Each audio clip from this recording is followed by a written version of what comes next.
I still remember the exact moment my husband whispered the words that cracked something inside me. It was late, too late, and the silence between us had grown heavier than the darkness filling our bedroom. He wouldn't meet my eyes. He just stared at the wall as if the truth was written there. Then he exhaled sharply, like my existence exhausted him. And he said it, the sentence that would haunt me for months. Maybe we can't have a baby because something's wrong with you. I froze, my body still, my heart loud, my mind racing. Wrong with me? The man I loved, the man who promised to protect me, had turned my greatest fear into a weapon. My throat tightened, but I forced myself to speak. "Then let's both get tested," I whispered, but he shook his head immediately, too fast, almost scared. For weeks, he avoided the topic. Every time I mentioned testing, he made a new excuse. Work, fatigue, not in the mood. He'd snap, argue, walk away. Sometimes he'd even accuse me again, as if repeating the lie made it true. Yet, in quiet moments, I caught him looking at me with guilt flickering behind his anger, as if he was hiding something big. And when I discovered what he was hiding, everything changed. I went alone. He claimed he was too busy, but I already knew that was a lie. The clinic smelled like antiseptic and hope, a strange combination that made my stomach twist. The doctor spoke gently, examining my reports, flipping pages slowly. Then he looked up with a soft smile. "Your tests are normal," he said. My heart dropped, not with relief, but with confusion. If my tests were normal, then whose weren't? I drove home with trembling hands. His face kept flashing in my mind. Every excuse, every argument, every accusation. The guilt in his eyes suddenly made sense. He wasn't avoiding tests. He was avoiding the truth. A truth he already knew. I found it by accident. A folded envelope stuffed in his bedside drawer, hidden beneath old receipts. My name wasn't on it. His was. My chest tightened as I opened it. The medical terms blurred through my tears, but one sentence hit like a storm. Low sperm count, severe. My hands went cold as I stared at the report. My husband, the man who blamed me, shamed me, broke me, had known all along. He wasn't avoiding tests. He was avoiding being exposed. Every cruel word he threw at me suddenly twisted into a reflection of his own fear. He blamed me to hide his truth. I was still holding the report when I heard the front door slam. His heavy footsteps echoed through the hallway, sharp, impatient, angry. My heartbeat hammered in my ears. I didn't even have time to hide the peeper. He walked into the bedroom and froze when he saw what I was holding. His face drained of color. He knew the truth was out, and I knew a storm was coming. "Why are you going through my things?" he shouted, voice cracking at the edges. He wasn't angry. He was terrified. I lifted the paper slowly, my hand trembling. "You knew," I whispered. The room seemed to shrink, trapping us both. He opened his mouth, but no excuse came out this time. He grabbed the paper from me, too aggressively. "It's not what you think," he said. But his eyes betrayed him. He wasn't fighting for our marriage. He was fighting to save his ego. "I didn't tell you because I didn't want to disappoint you," he said. But I'd never felt more disappointed in my life. I stood there, silent, shaking, but stronger than I had ever been. "All this time you blamed me?" I said, my voice breaking but steady. His jaw tightened, eyes darting away like he was searching for a new lie to hide behind, he stepped closer, anger rising like he needed to win something. "I'm a man. Men don't get blamed for this," he said. I blinked, stunned. "So instead of facing it, you blamed your wife?" His silence was louder than an answer. The truth wasn't his infertility. The truth was his pride. "For months, I cried myself to sleep," I told him. "You made me feel defective. You made me hate my own body." He looked down, but I didn't let him escape this time. "You should have trusted me," I said. "You should have chosen honesty, not humiliation." He swallowed hard, finally realizing the damage. He grabbed the paper from me too aggressively. "It's not what you think," he said, but his eyes betrayed him. He wasn't fighting for our marriage. He was fighting to save his ego. "I didn't tell you because I didn't want to disappoint you," he said, but I'd never felt more disappointed in my life. I stood there, silent, shaking, but stronger than I had ever been. "All this time you blamed me?" I said, my voice breaking but steady. His jaw tightened, eyes darting away like he was searching for a new lie to hide behind. He stepped closer, anger rising like he needed to win something. "I'm a man. Men don't get blamed for this," he said. I blinked, stunned. "So instead of facing it, you blamed your wife?" His silence was louder than an answer. The truth wasn't his infertility. The truth was his pride. "For months, I cried myself to sleep," I told him. "You made me feel defective. You made me hate my own body." He looked down, but I didn't let him escape this time. "You should have trusted me," I said. "You should have chosen honesty, not humiliation." He swallowed hard, finally realizing the damage. He finally broke.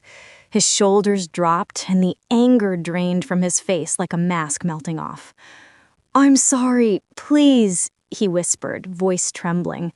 "I didn't know how to tell you. I felt like less of a man." Tears gathered in his eyes, something I'd never seen before. For a moment, the room filled with a strange silence. A silence where two people realize how far they've fallen. But the apology wasn't the real twist. What happened next changed everything. Just when he opened his mouth to speak again, his phone buzzed. Once, twice, non-stop. He looked at the screen and froze, panic flickering in his eyes. The guilt that flashed across his face wasn't about the fertility report anymore. He quickly turned the phone face down, hand shaking. That single move felt wrong. He tried to slide his phone into his pocket, but not fast enough, because I caught a glimpse of the name flashing across the screen. Dr. Samina, private. My stomach twisted. A private doctor calling him this late? And calling repeatedly? His face went pale when he realized I saw it, and the truth behind those calls was darker than anything I expected. He stepped back like I had suddenly become dangerous. "It's nothing," he said too quickly, too rehearsed. "You don't need to worry about that." My heart thudded painfully. "This is the doctor who gave you the fertility report, isn't it?" His eyes widened with fear. It was clear he had more secrets. My heart pounded so loudly I could barely hear my own breath. I stepped closer, eyes locked on his. "Who is she?" I asked, my voice steady, but trembling inside. He shook his head, avoiding my gaze. "It's not what you're thinking," he whispered. But the fear on his face told a different story, a story I wasn't prepared for. He rubbed his forehead, pacing like he was trapped in a room with no doors. "She's just a specialist," he said. "Then why is she calling you at night?" He froze. His silence sliced deeper than any answer. I could see it now. He had gone to her before he blamed me, and the reason he went to her was the real betrayal. He took a deep breath, as if preparing to swallow fire. "I've been seeing her for months," he said. My chest tightened. "Behind my back?" "Yes, I didn't tell you because I didn't want you to know." Know what? The truth was about to hit me harder than the accusation ever did. He finally looked at me. Truly, he finally looked at me. Truly looked at me. "She's the doctor who diagnosed me," he whispered. "I knew about my infertility long before you did." The room spun. My breath caught in my throat. He had known. He had known for months and still blamed me. You think this is the worst part? It's not. What he did next was unforgivable. He stepped closer, voice cracking. I asked her if there were other options. The way he said options sent a chill down my spine. I swallowed. What kind of options? His eyes dropped, the shame finally breaking through the lies. He had considered something I never imagined. Want to know the option he secretly suggested? It will shock you. He couldn't even look at me when he said it. I asked her if we could use a donor without telling you. My heart dropped to my feet. You wanted to get me pregnant with someone else's child behind my back? He nodded slightly, guilt turning his face pale. I just wanted to fix it before you found out. Fix it? He was willing to deceive me at the deepest level a marriage could ever break. The betrayal wasn't infertility. It was the plan he made alone. My knees weakened. Every word he said sliced through the last pieces of trust I had left. You were going to let me think it was ours? He closed his eyes, tears finally falling. I didn't want to lose you. But he had already lost me the moment he decided deceit was easier than honesty. I felt something die inside me. And just when the truth seemed unbearable, his phone buzzed again. This time he didn't hide it. A new message flashed across the screen. "We need to talk. Urgent. About your wife." My blood ran cold. He snatched the phone and stepped back, defensive, terrified. There was more. Much more. Before he could lock the phone, another notification appeared. From the same doctor, but this message had a name in it. A name I wasn't expecting. My name. Followed by 4 words that made the ground shift beneath me. She deserves to know everything. The moment he read the message, his face went blank, as if every lie he ever told was suddenly collapsing on him. He quickly locked the phone, but it was too late. I had seen my name, and those 4 words. She deserves to know everything. I deserved the truth, but he wasn't ready to give it. He stumbled back, gripping the phone so tightly his knuckles turned white. "I can explain," he whispered, those useless words again. But this silence between us wasn't confusion anymore. It was guilt. Deep, suffocating guilt. "What does she want me to know?" I asked. He didn't answer, and his silence became my biggest warning. I stepped forward and held out my hand. "Call her," I said firmly. He shook his head instantly, reflexive, terrified. "Not now, I'll talk to her later." "No," I said, "now." Because tonight had already taken too much from me. I wasn't leaving without the truth. What the doctor said on the call broke the last thread left between us. He finally put the call on speaker, his fingers trembling. A soft female voice answered, worried and sharp. "Why weren't you picking up?" she asked him. Then she said the words that made my stomach twist. Did you tell her? My breath caught. Tell me what? The truth was seconds away. He swallowed, voice shaking. He found the report, he said. There was a pause on the line, long, heavy, judgmental. I told you this would happen, the doctor replied. She deserved honesty, not blame. Her words burned deeper than his lies ever did. I finally spoke, "Tell me what?" And her next words were the real betrayal. The doctor hesitated, as if choosing the least painful way to ruin me. You should know, she began. He didn't just hide his infertility. My chest tightened. There's more, something important. I felt the floor tilt beneath me. What more? I whispered. What she revealed next shattered. He took another test, the doctor said, but not for infertility. My husband squeezed his eyes shut, caught, defeated. This report wasn't about conceiving, she continued. It was about his health. My whole body went numb. He hadn't hidden just one truth, he'd hidden two. The second secret is the darkest one. Her voice softened, as if preparing me for impact.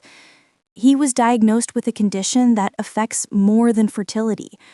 I stared at him, shaking, confused, betrayed.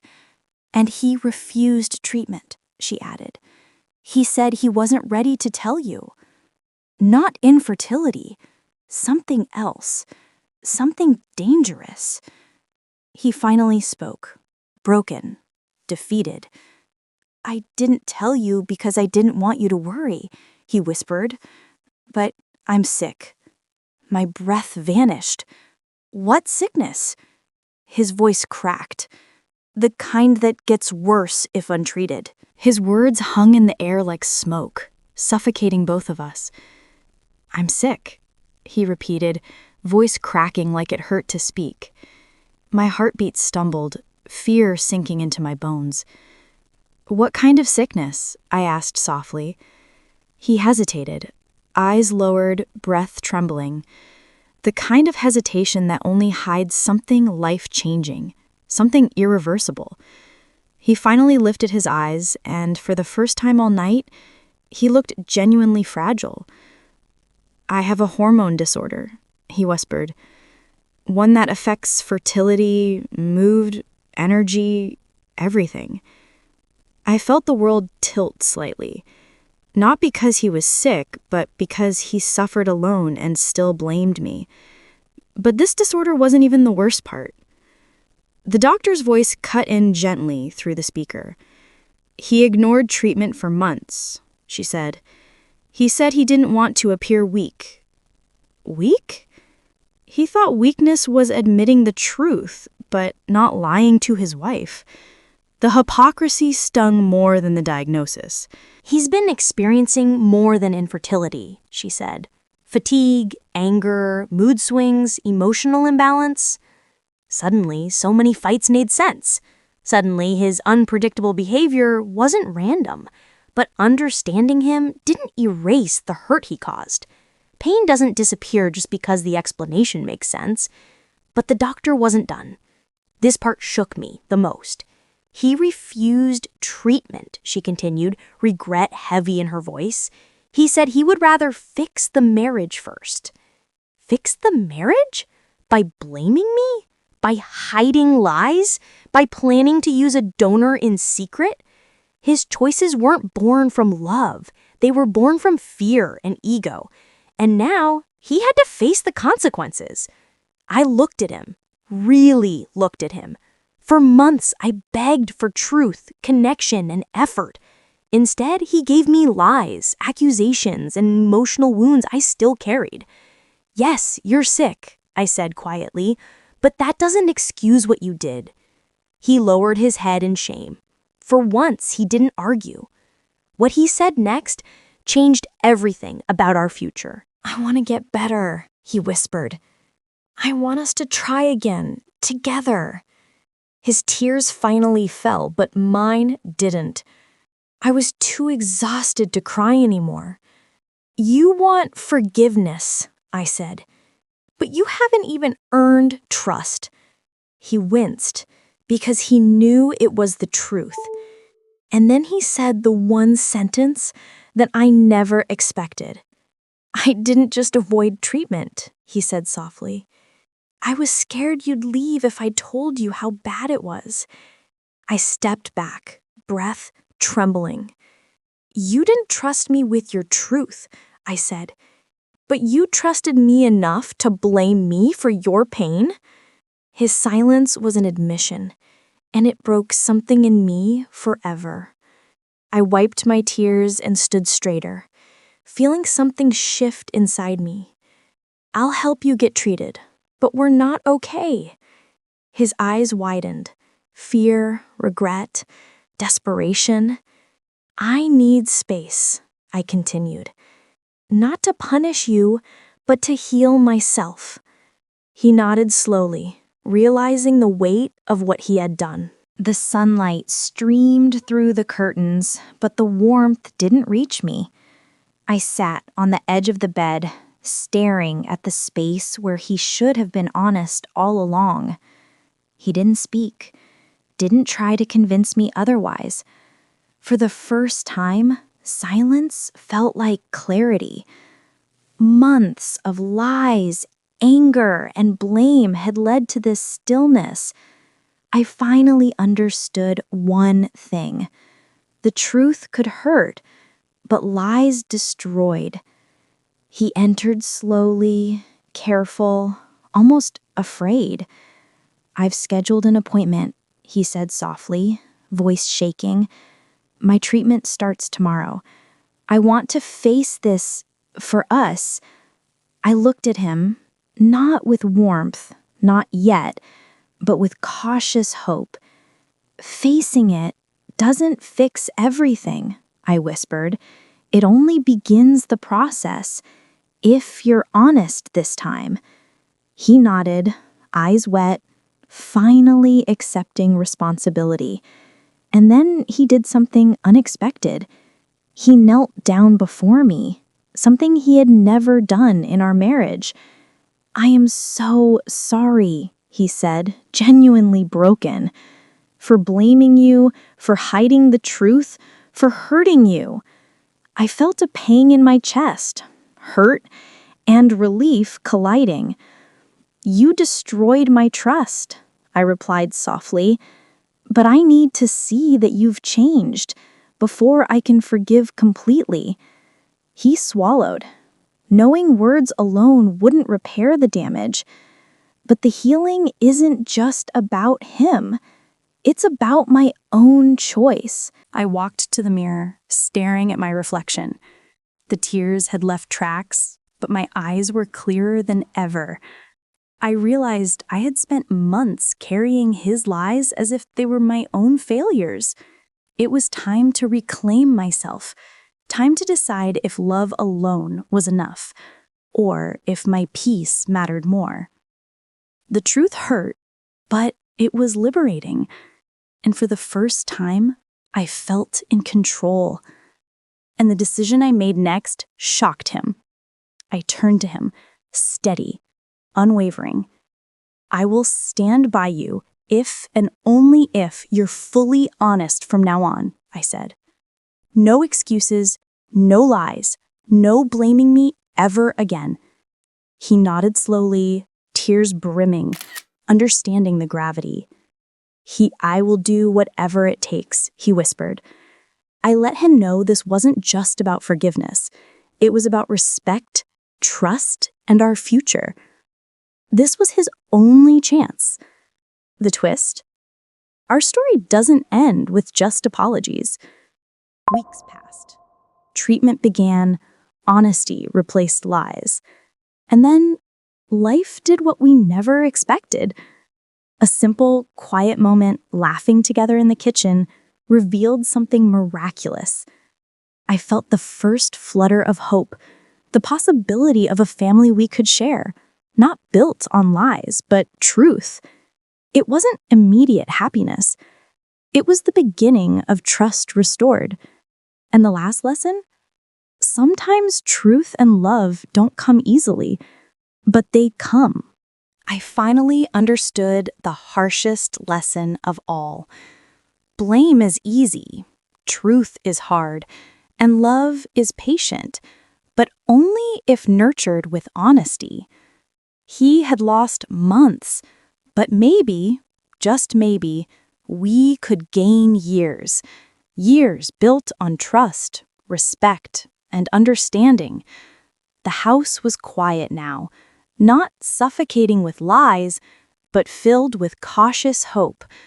I touched my belly instinctively, feeling life's quiet promise, and whispered to myself, I survived the lies, the blame, and I will survive the truth. If this story touched your heart, please like the video. It really helps the channel. Share your thoughts below and tell me, where are you listening from? Don't forget to subscribe for more emotional, powerful SoulSpeak stories.